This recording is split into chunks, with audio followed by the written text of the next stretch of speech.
Okay, I will be talking about Redis today, and Redis is a caching management system. So Redis is used to cache the data. If there is a small amount of data we have to fetch every time from the server, it takes too much time. And the data is not dynamic, like it's not changing every minute or every second. We can store the data, cache that data, and return the data when requests get made. So that will help to reduce the bandwidth and increase the performance of website overall. Like I will be not talking about commands, what commands Redis use and all. I will be implementing API fetch request and all of that, but it's not like I will be going through every command and all. So before starting, let's install the Redis first. So we have to install Redis on our system, then we will go to Nodejs and we start making requests and storing data. All that part comes later. First is installing Redis. So this is official Redis website, and on this website Redis is available to install on Linux or in Mac, but I haven't found exact copy to install on Windows actually. So there is no file for Windows installation. Maybe I'm missing something, but this is another website. Of course, the link will be in description, which have Redis for Linux. So I will be installing Redis from here, and so as you can say, this is just 4 MB file. I'm installing Redis, and this is all installed.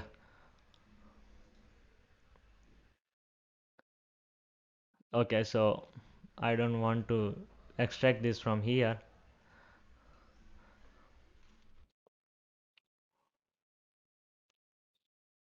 My system is running slow because a lot of applications are open in background for recording this tutorial, and this system is not that powerful as well. So Redis is installed here. No, it's not just installed, downloaded here. Redis. This is Redis. So I'm extracting this. This is a zip file. So extract to Redis. This is the file, and we have Redis server here. So Redis server is which make our system convert our system into a server, and this need root access, the administrator access in Windows, and there is Redis CLI. So this works like this is Redis now. So I can make request or store data like set username to pigeon. Now I can get username and pigeon. So you get the idea. I will be not discussing about commands as I already said.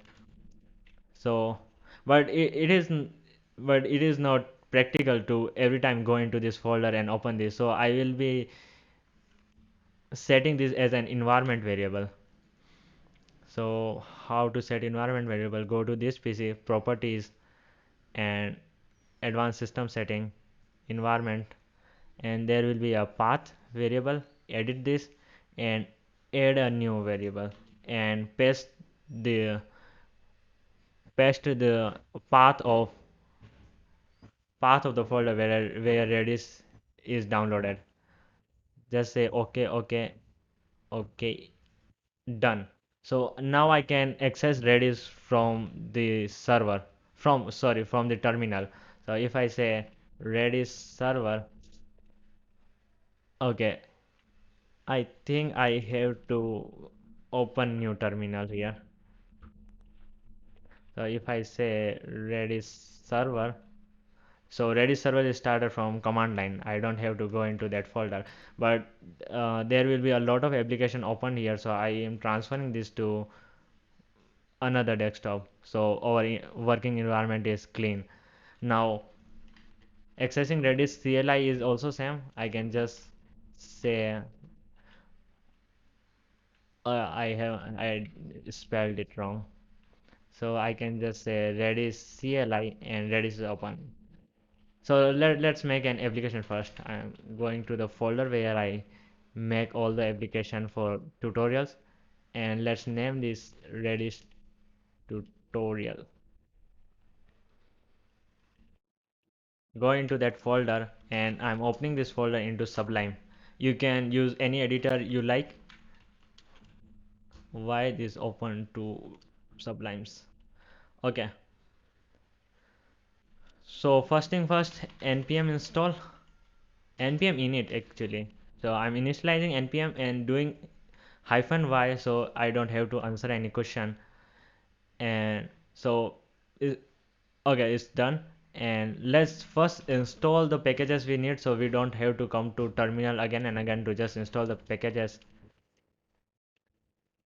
We need express for the server and node fetch because we need to make request to the API, and we need redis as well to make to store the data and get the data from the redis. It will take some time, and my network is also slow, so it is taking time. So what we will be going to do is we will set up a server and make request to the API, then we will store that data we get from the server to local caching system in redis, and we will fetch data from the redis. So I need one dev dependency as well, and as it is downloading I can set up server here.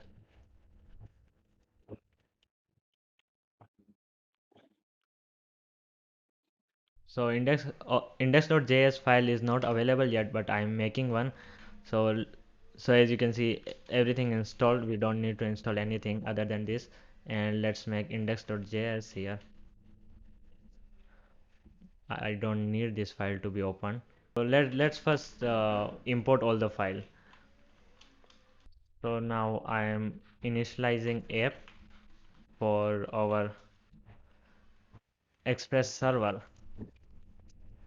Now I'm just doing the pretty standard things like app.listen, and our server will listen on port 5000, just random port. I just decided you can use 3000 or any port you like, and just console log the port.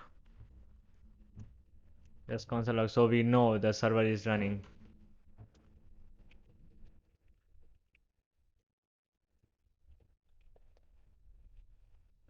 Yeah, I think we should have an space or something here. So that's it. Just to make server. Let's check if server is running or not. And npm not install run npm run server. Server is the script we have set up here. Server node index.js, and let's run this. And as you can see, our server is running on port 5000. Okay, let's set up some path like app.get, and for let's set up a dashboard path easy, and we will have request and response. And I will be doing nothing here, just to say if it was working or not, just to check that. So let's say dashboard page, just this, and let's test this. So why this is open? So path is localhost, not 3000, it's 5000 and slash dashboard, and we are getting dashboard page. That's it. So I will be using an API to get this data, and I think I closed the API page. So so yeah, this was the API. This is the API. Of course, the just a second. Okay, this is the API. Of course, the link will be in description, and this API is just simple. We don't need to authenticate or anything. We can just request to the server and it will give us the data of the university. So if I say universities in USA, it will give me all the list of all the university from the USA. So I can do this for any country. And their API was this. So this is the exact link, and if I say for India and I hit enter, so this is list of all the universities in India. So as you can see, it's dev IETJL from Punjab or like this simple, and I can do this for any country. So I will be using this API to explore explore possibilities with Redis. So let's set up this API. So what I need is with this path dashboard. So I don't, okay, let's ignore dashboard. We don't need dashboard. We just need a country. Like I need a path like this where someone will say localhost and slash and India, and it will give me data of India. So of course the path will be the port will be 5000, but I want to set up this. So the part of the URL will be dynamic. So for dynamic URL, we need this colon sign. So after that, it will be dynamic. The country will be dynamic. So this is just a standard Express thing. And if you don't know this, then you should take a simple basic Express course. This is not that difficult. So I'm destructuring that just to get the country. As for request, I'm using fetch. So const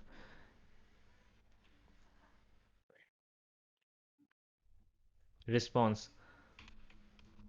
await. To use await, these functions should be async.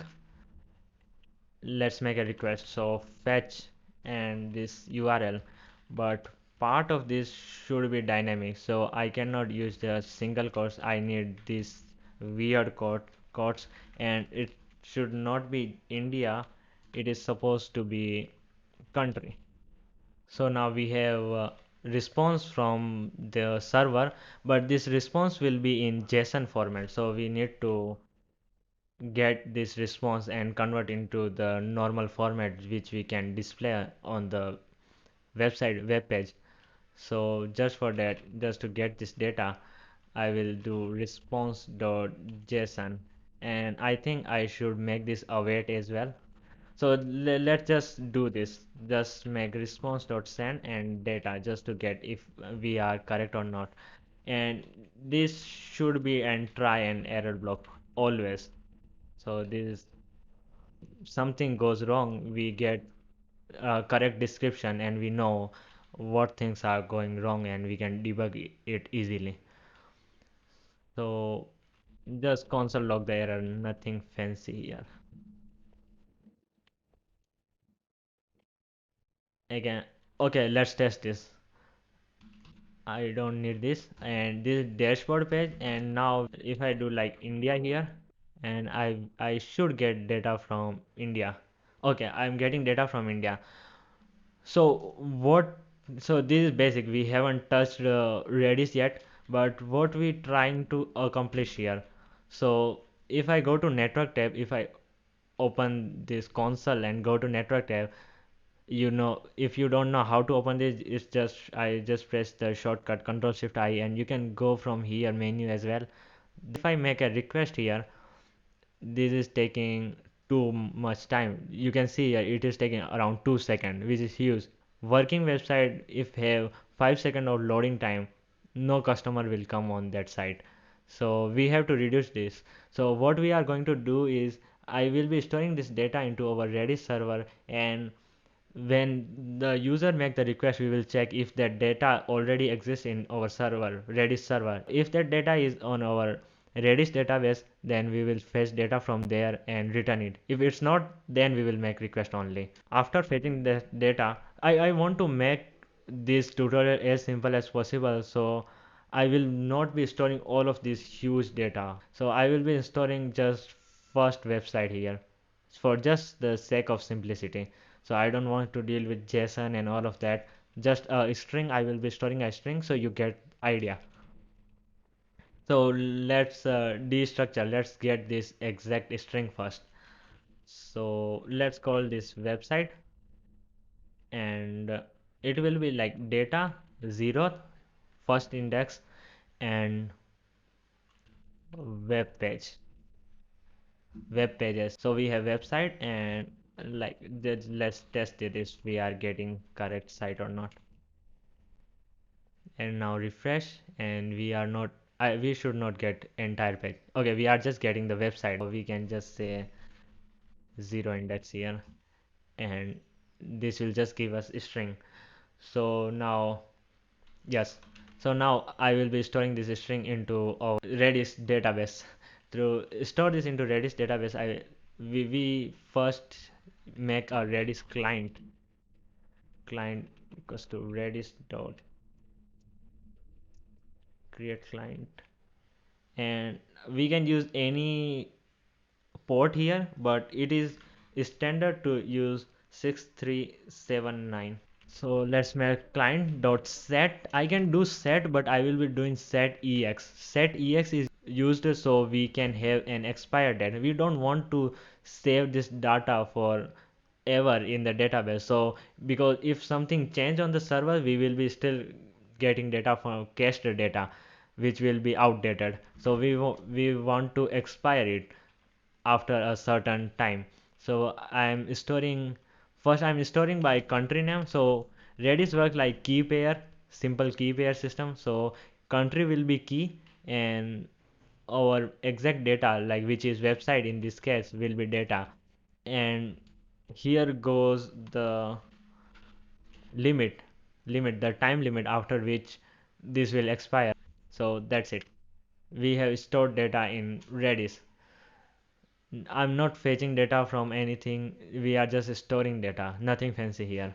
So if I want to test this, like if I refresh this, and why this taking so much time? I think we have done something wrong. Okay, okay. So Redis does not accept array directly. So we need to just store the string. That's why I said I don't want to go into complexity in this tutorial particularly. So this should work fine. Like, okay, we are getting the data, and now if I check the server here, if I go to Redis CLI, our database here, which is Redis CLI, and I check get, and our country name was India. If I get India, then we have this data stored in our Redis server. Now, but we are not fetching from Redis, so this is still taking that much time for 5 seconds, 2 seconds, which is huge. So I want to fetch data from Redis server as well. So let's make a function for that, send data, which will accept country and website, which is in this. I should do 0 here actually, so it gets easier. Okay, so let's make the send function here, send data function here. We will be not using this function to fetch data. This is just to return data in right format. We can say country and website, simple as that. Let's use Redis. So I will be using Redis as a middleware. So before going to the main function and fetching and all of that, first check into the Redis server. So I'm using Redis as middleware here. So check cache will be a middleware function, and it will take 3 arguments. So it will be next to go to the next function, which will be this main function, and request is what user will be making the request, and response is what we will be sending. This is middleware, and let's get the country first.